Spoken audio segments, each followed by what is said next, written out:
Bonjour à toutes et à tous. Bonjour Stéphane. Bonjour Frédéric. Alors, je vais me présenter. Moi, je suis Frédéric Sell, je suis directrice générale du CD2E, accélérateur de la transition écologique en Hauts-de-France. On accompagne en fait le secteur du bâtiment, des énergies renouvelables et de l'économie circulaire dans le territoire. Et puis aujourd'hui, on a décidé de faire un focus sur comment on développe en fait l'utilisation des isolants biosourcés. Alors d'ailleurs, c'est très technique, mais vous allez voir qu'en cette période où on travaille sur la question de l'adaptation au changement climatique, il y a une vraie pertinence à travailler cette question. Donc, Stéphane, est-ce que tu peux nous expliquer ce qu'est le métis en fait et Oui. comment il est composé? Alors, Métis, c'est un produit fabriqué par le relais. Donc, le relais, ce sont les bornes de collecte de textiles. Dans la fraction de textile qu'on ne peut pas revaloriser par la revente des produits, on va y chercher les cotons, donc les produits lourds, les velours et les jeans, et on va les défibrer, les traiter et en faire un isolant pour le bâtiment.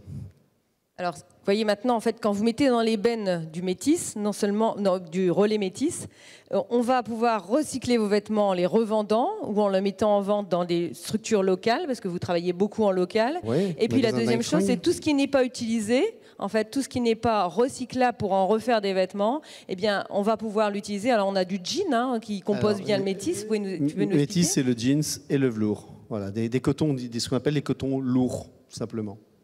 Alors, et à quoi ça sert en fait concrètement? Comment on le fait? Comment il est mis en œuvre? Et après, en fait, qu'est-ce qu'il va avoir comme caractéristiques particulières? Pourquoi plutôt prendre en fait du métis ou de la laine de verre, par exemple?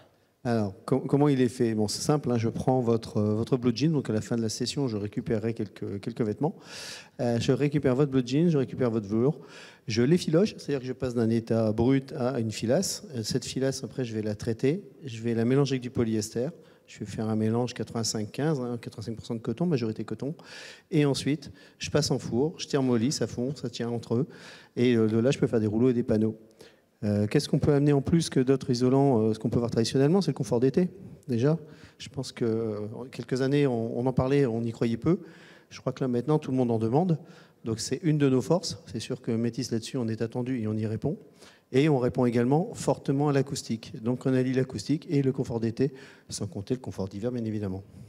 Alors, moi, je peux le dire parce que toi, je vais faire un peu de la publicité comparative. C'est que concrètement, par rapport en fait à d'autres isolants type laine de verre, la laine de verre, en fait, quand vous savez que dans votre maison, elle se gorge d'eau en fait à l'intérieur. Donc, ça veut dire qu'à un moment donné, il y a des passages en fait de l'eau dans les murs. Et quand vous avez du métis, justement, ça va absorber l'eau et pouvoir en fait ressécher. Alors que quand vous avez de la laine de verre, elle va se tasser. Qu'est-ce que ça veut dire de la laine de verre qui se tasse? Ça veut dire que vous avez 10 cm ou plus qui vont se créer en fait en tête de mur et une isolation qui va devenir défaillante, ce qui n'est pas vrai du tout avec le métis qui ne va pas se tasser. Exactement, donc métis, c'est la faculté, c'est un vêtement, après tout, c'est un vêtement sur un bâtiment, donc il va se comporter comme votre blue jeans, il a la capacité d'absorber de l'humidité, il a la capacité de la résorber, sans pour autant s'abîmer dans le temps, donc ça c'est important, il n'aura pas le phénomène de tassement, important dans les phénomènes bien sûr thermiques du bâtiment, puisque vous avez des pertes qui se créent au niveau de ces ponts qui sont créés, mais également ponts phoniques. Parce que s'il n'y a pas d'isolant, il n'y a pas de barrière. Et donc, Métis, là-dessus, on a également, pour assurer la durée de vie, on a également un antifongique dessus. Donc, les migrations de vapeur d'eau, n'altèrent pas le coton, et deux, n'apporteront jamais non plus de moisissure dans le bâtiment.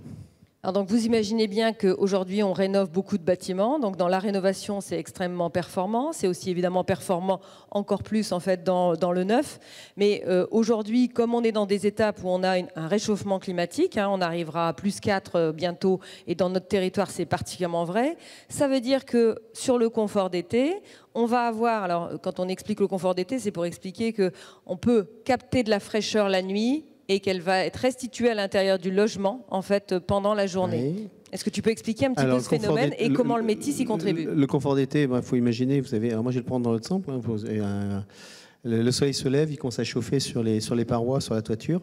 L'isolant va se remplir d'énergie, c'est une pile, un isolant c'est une pile, il a une chaleur, une capacité d'accumulation de l'énergie, ce qu'on appelle la chaleur spécifique ou massique du matériau. Il a cette capacité d'absorber de l'énergie, et tant que l'énergie elle est en train de se stocker dedans, il n'est pas en train de la diffuser dans la pièce. Donc pendant les heures où la chaleur va monter, l'isolant se charge de chaleur, et en fin de journée, quand la température va rebaisser parce qu'il n'y a plus d'énergie apportée par l'extérieur, dans ce cas-là, l'isolant se met à diffuser. Et petit à petit, vous avez au bout d'une petite année une maison qui s'est tempérée, qui s'est tamponnée des deux côtés, en plus et en moins. Et donc, du coup, vous avez une maison qui est très stable en thermique. Et ça, c'est intéressant parce que ça vous permettre de faire des économies d'énergie en hiver, parce que vous faites plus d'appoint de chauffage, mais également en été, puisque vous allez en supprimer tout système de climatisation. Alors, est-ce que ça coûte plus cher en fait que les autres isolants? Fut un temps, je vous aurais dit oui, mais fut un temps. Fut un temps avant la crise énergétique, et là, bon, on en est tous, on le voit tous, on voit tous nos factures d'énergie monter, donc, mais c'est pareil pour les fabricants de produits, et surtout quand vous êtes sur des matériaux avec beaucoup d'énergie pour les fabriquer, je pense aux laines minérales, hein, qui sont des hauts fourneaux, c'est donc pour eux une malchance d'avoir ces hausses énergétiques, donc du coup ils ont répercuté ça sur leur prix. Nous, très peu, puisqu'on est sur de la basse température. Une idée, hein, nous on est à 160 degrés maxi dans nos fours, la laine de verre ça doit être 2000 et quelques. Alors ça vous donne une échelle, et de ça, nous on a constaté, mais l'ensemble des biosourcés, hein, que l'écart qui avait significatif, qui était du simple au double, avec un produit basique laine de verre, aujourd'hui vous êtes sur un écart de quelques dizaines de pourcents, vous avez 10% d'écart. Et ça, c'est-à-dire ça ne justifie plus la réflexion qu'il y avait avant. Alors, c'est très intéressant ce que tu dis, donc 10% de plus, mais en fait, quand on parle en fait d'un coût complet en fait dans le bâtiment, on travaille aussi sur l'exploitation. C'est-à-dire que à l'achat, vous avez 10% de plus, mais évidemment, dans l'exploitation, vous allez le garder au moins 2 fois plus longtemps que de la laine de verre. Oui. Et en plus, vous allez gagner en fait des degrés en plus et en moins, surtout l'été. Oui. Et donc, vous allez peut-être ne pas climatiser votre maison, ou en tout cas, au moins le faire un peu moins que ce que vous avez fait. Donc, vous voyez qu'il y a des avantages à utiliser ça. Alors, peut-être un petit mot, puisque évidemment on est là pour expliquer aussi ce que sont les filières des biosourcés en fait en région et comment on y travaille. Nous, le CD2E, alors on vous a aidé en 2007 quand vous avez créé le Métis. Alors moi je n'y étais pas, donc est-ce que tu peux nous dire en fait ce qu'on a fait pour vous? Alors 2007, on s'aperçoit qu'on est lourdement frappé par une crise sur le vêtement. Et en même temps, il y a une crise énergétique qui est là présente aux portes. Alors on va dire mais quel est le rapport entre les deux?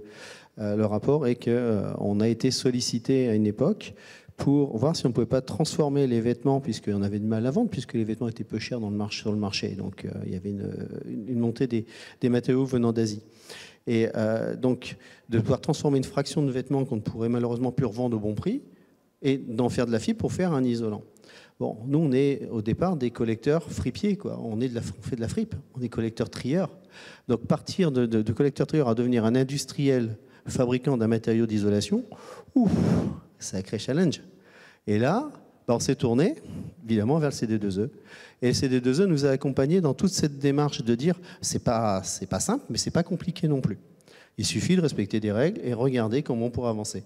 Et on a avancé petit à petit, on a été faire des essais, on a fait des essais, on a été guidé dans les essais à faire aussi, parce que c'est une page qu'on ne connaissait pas. Les lambda, on ne connaissait pas. Les R de bâtiment du mur, on ne connaissait pas. Donc on a appris un métier et on a transformé donc, nos habitudes à fabriquer donc, un isolant, partir d'une fripe et faire un bâtiment. Et ça, c'est grâce au CD2E. Merci au CD2E parce qu'on a toujours eu un bon accueil et deux, des bons conseils.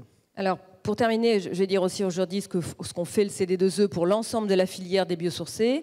On a créé un pacte avec Fibois Hauts-de-France, la filière du bois en Hauts-de-France, qui s'appelle le pacte bois biosourcé, dans lequel des bailleurs, des promoteurs, des collectivités, en fait, ont signé un engagement de surface, de réalisation de surface sur ces sujets-là. On a 550 000 m² sur lequel on a des engagements aujourd'hui. Il y a 21 bailleurs qui sont engagés.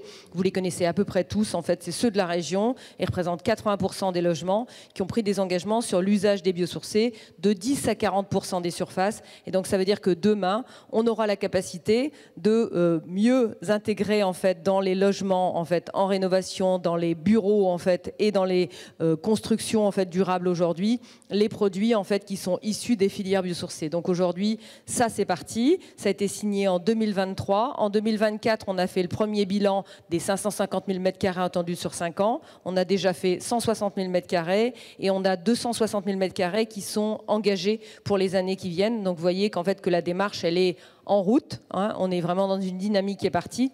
Et puis ce qui est très encourageant, c'est que des acteurs qui étaient signataires, qui n'avaient jamais fait de biosourcé, dès la première année se sont mis à en faire. Donc on voit bien en fait que quand on met les acteurs ensemble, quand on leur donne les clés, quand on les forme, quand on leur montre ce qu'est le produit, parce que le métis, si vous l'avez jamais vu, vous ne direz pas tiens je vais acheter du métis. Nous on leur a montré tous les produits. Évidemment il y a le métis, il y a la paille, il y a le chanvre, il y a le lin, il y a d'autres produits biosourcés, la laine de bois et autres. Et bien évidemment en fait nous on essaie de travailler avec les plus locaux et il y a une vraie dynamique qui se crée et nous on souhaite évidemment appuyer le développement du développement de l'économie parce que c'est une économie qui remplace l'autre. Hein. Quelque part c'est pas du tout en fait des claquettes de chaussettes dont on parle. On est en train de parler de volume en fait. On est en train de massifier la transition écologique dans le territoire. Et évidemment ça on le fait avec nos entreprises et grâce à l'aide des financements en fait de l'ADEME et de la région dans le territoire. Voilà. Donc merci beaucoup. Merci. Je crois qu'on est à 0 et qu'on a respecté les temps. Merci. Merci pour votre écoute.